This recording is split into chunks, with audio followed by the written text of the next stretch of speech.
Hello प्यारे विद्यार्थियों, गणित कक्षा 10 के अध्याय 4 द्विघात समीकरण के इस पार्ट 3 और प्रश्नावली 4.2 में आज हम पढ़ेंगे। क्या पढ़ेंगे? गुणनखंड विधि से निम्न द्विघात समीकरणों के मूल ज्ञात कीजिए। तो हम बात करते हैं द्विघात समीकरण की। तो द्विघात समीकरण का व्यापक रूप होता है ax² धन bx धन c बराबर 0। और द्विघात समीकरण के अगर मूल के बारे में बात किया जाए तो द्विघात समीकरण के दो मूल होते हैं। जितने घात का समीकरण होगा उतने ही उसके मूल होते हैं। जैसे 2 घात का समीकरण है तो इसके कितने मूल होंगे? 2। तो इसके 2 मूल होंगे। अब मूल ज्ञात करने के 2 मेथड हैं, एक पूर्ण वर्ग बना करके और एक गुणनखंड विधि के द्वारा। तो हम इसमें बात करेंगे गुणनखंड विधि से किस तरह से द्विघात समीकरण का मूल ज्ञात करते हैं।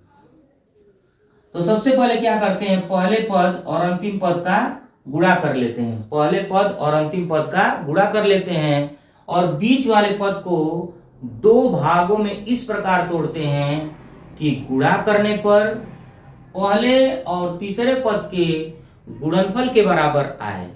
ध्यान से सुनिए, गुणा करने पर पहले पद और अंतिम पद के गुणनफल के बराबर आए और जोड़ने घटाने पर बीच वाले पद के बराबर आए। तो चलिए देखते हैं पहला प्रश्न। हमारा पहला प्रश्न है x² माइनस 3x माइनस 10 बराबर 0। तो इसमें हमारा पहला पद है x², अंतिम पद है -10। तो x² गुणे -10 जब करेंगे तो हो जाएगा -10x²। अब ऐसी संख्या ढूंढिए कि गुणा करने पर -10x² आए और जोड़ने पर -3 आए। तो देखिए 5 और 2, 5 दूना के 10 और 5 में से 2 घटाएंगे, 5 गुणे 2 क्या हो गया? 10 और -5 और +2 कितना हो जाएगा? -3। हमको -3 लाना है। तो -3 लाना है तो माइनस वाली संख्या क्या होगी? बड़ी होगी। तो क्या करेंगे, पहले पद को उतार लेंगे, अंतिम पद को भी उतार लेंगे, बीच वाले को 2 भागों में ब्रेक करेंगे। एक क्या हो जाएगा? -5x और एक हो जाएगा धन 2x। अब क्या करना है, 2 का जोड़ा बनाएंगे। अब इसमें से क्या कॉमन होगा? x, तो x -5 और यहां से 2 कॉमन होगा तो x -5 बराबर 0। अब देखिए यहां से कॉमन क्या हो गया? x -5 और ये हो गया x धन 2 बराबर 0। तो x बराबर कितना हो गया? एक आ गया 5 और एक हो गया -2। अतः द्विघात समीकरण के 2 मूल क्या हो गए? 5, -2। यही हमारा आंसर हो गया। ये हमारा क्या हो गया? आंसर हो गया। तो क्या हमने बताया कि पहले पद और अंतिम पद का आप क्या करेंगे? गुणा करेंगे और बीच वाले पद को 2 भागों में इस प्रकार तोड़ेंगे कि गुणा करने पर पहले और अंतिम पद के गुणनफल के बराबर आए और जोड़ने और घटाने पर बीच वाले पद के बराबर आए। जोड़ने और घटाने पर बीच वाले पद के बराबर आए। आप इसे नोट करें। हम अगले प्रश्न की ओर बढ़ते हैं।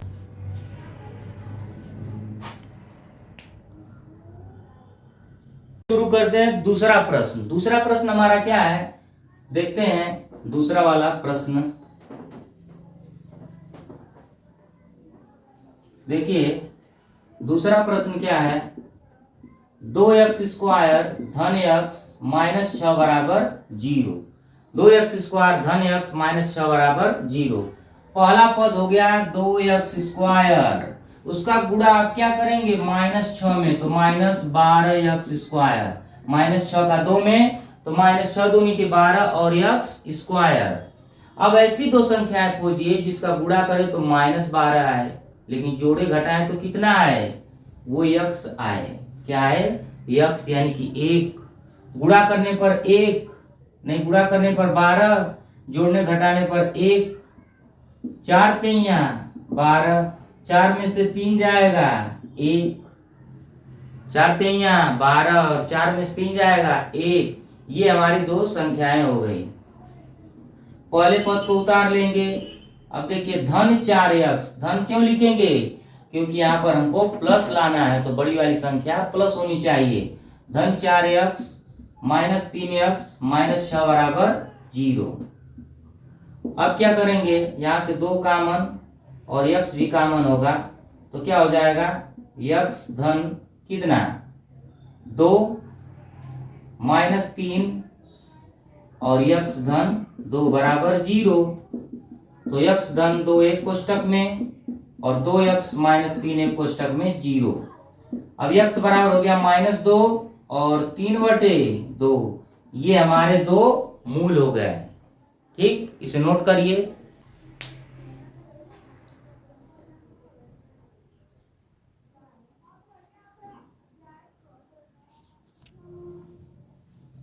तो क्या देखा हमने कि 2x² धन x माइनस 6 का गुणनखंड किया गया और यहां पर हमने पहले पद अंतिम पद का गुणा किया, बीच वाले पद को 2 भागों में तोड़ा और कॉमन लेकर के सरल किया, तो मूल्य आ गया -2 और 3/2। आइए हम अगले प्रश्न की ओर प्रैक्टिस करते हैं। अगला प्रश्न हमारा है क्या, देखिए अगला प्रश्न हमारा है थर्ड वाला। करड़ी में 2 और बाहर है x² धन 7x धन 5 करड़ी में 2 बराबर 0। तो करड़ी में 2 का हम क्या करेंगे, करड़ी में 2x² का 5 करड़ी में 2 में गुणा कर देंगे। तो करड़ी में 2 का गुणा क्या होता है 2 और 5 का 2 में करेंगे तो 5 गुना के 10x²। 5 गुना के क्या हो जाएगा 10x²। अब देखिए तो पहले पद को हम उतार लेंगे, अंतिम पद को भी हम उतार लेंगे। अब क्या करना है, इसको 2 भागों में ऐसे तोड़िए कि गुणा करने पर 10 आ जाए, जोड़ने पर 7। तो 5 गुना के 10 और 5 2 7, तो हो जाएगा धन 5x और धन 2x।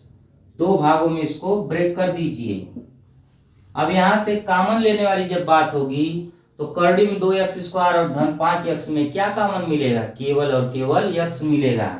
x को कॉमन लेंगे, करड़ी में 2x और धन 5 बच जाएगा। अब यहाँ पर क्या कॉमन होगा, कॉमन का मतलब होता है भाग करना और कॉमन का मतलब क्या होता है भाग करना, और कॉमन का मतलब क्या होता है सबसे छोटा जो पद होता है उसी को हम बाहर लिख लेते हैं। तो 2 और करड़ी 2 में कौन सा छोटा है, करड़ी में 2, तो करड़ी में 2 को हम बाहर लिखेंगे तो यहाँ बच जाएगा करड़ी में 2 इंटू x। करड़ी में 2 का करड़ी में 2 गुणा करेंगे तो हो जाएगा 2 और यहाँ पर बच जाएगा 5 बराबर 0। अब देखिए करड़ी में 2 x प्लस 5 एक कोष्टक में और x धन करड़ी में 2 एक कोष्टक में बराबर 0। तो यहाँ से देखिए x के कितने मान, एक x बराबर आ जाएगा -5 बटे करड़ी में 2 और एक x बराबर आ जाएगा माइनस करड़ी में 2। अतः द्विघात समीकरण के मूल क्या हो गए, यही हो गए, आंसर हो गया। ठीक, अब बात करते हैं हम चौथे प्रश्न की। तो देखते हैं हमारा चौथा प्रश्न क्या है। चौथा प्रश्न देखिए, ये हमारा चौथा प्रश्न है। 2x² माइनस x धन 1/8 बराबर 0। आप इसे ऐसे भी लगा सकते हैं और द्विघात समीकरण के व्यापक रूप में तोड़ करके भी लगा सकते हैं। तो सबसे पहले हम इसे द्विघात समीकरण के व्यापक रूप में भंग करेंगे। इसका गुणा करेंगे 8 गुना के 16x² माइनस 8x और धन 1 पूरे का बटा 8 बराबर 0। 8 का गुणा 0 में कर देंगे, 0 हो जाएगा। 16x² माइनस 8x धन 1 बराबर 0। ठीक है, अब 16x² का 1 में गुणा करिएगा तो क्या मिलेगा 16x²। 16x²। अब ऐसी संख्या खोजिए कि गुणा करने पर 16 आ जाए, गुणा करने पर क्या आ जाए 16 और जोड़ने पर 8। 4 चौक को 16, 4 4 8। बस हो गया। 16x² माइनस 4x धन 1 बराबर 0। दो का जोड़ा बना के कॉमन ले लेंगे। यहाँ से 4x, तो यहाँ 4x माइनस 1 और माइनस 1 यहाँ मिलेगा और ये हो जाएगा 4x माइनस 1 बराबर 0। जहाँ कुछ कॉमन नहीं मिलेगा वहां क्या मिल जाएगा? 1, क्योंकि सबका मालिक 1 होता है। तो देखिए 4x माइनस 1 और 4x माइनस 1 बराबर 0। अब दोनों तो सेम है, तो x बराबर यहाँ से क्या मिल जाएगा? 1/4 1/4। दोनों मूल कैसे हैं? समान है और 1/4। अब बात करते हैं हम 5वें प्रश्न की, जो हमारा आज का आखिरी प्रश्न होगा। 5वां प्रश्न बहुत ही आसान है, आप इसे ट्राई कर सकते हैं। देखिए 100x² माइनस 20x और धन 1 बराबर 0। तो 100x² का 1 में जब आप गुणा करेंगे तो 100 ही आएगा। कितना आएगा? 100। अब बात करते हैं कि ऐसी संख्या खोजिए जिसका गुणा करने पर कितना आ जाए? 100 और जोड़ने पर कितना आ जाए? -20। 10 10 20, 10 कहां पर? 100। बहुत ही आसान है इसका गुणनखंड। 100x² minus 10x minus 10x plus 1 बराबर 0। दो का जोड़ा बनाएंगे। यहाँ से 10x कॉमन तो हो जाएगा 10x माइनस 1। यहाँ से माइनस 1 कॉमन तो 10x माइनस 1 बराबर 0। अब देखिए 10x माइनस 1 एक कोष्टक में है और 10x माइनस 1 एक कोष्टक में बराबर 0। तो यहाँ से x बराबर 1/10 और 1/10। इस तरह से आज का हमारा ये जो टॉपिक है यहीं पर समाप्त होता है। इस टॉपिक में हमने क्या सीखा कि किस तरह से द्विघात समीकरण का हम गुणनखंड करते हैं। तो किस तरह से करते हैं? पहले पद और अंतिम पद का हम क्या करते हैं?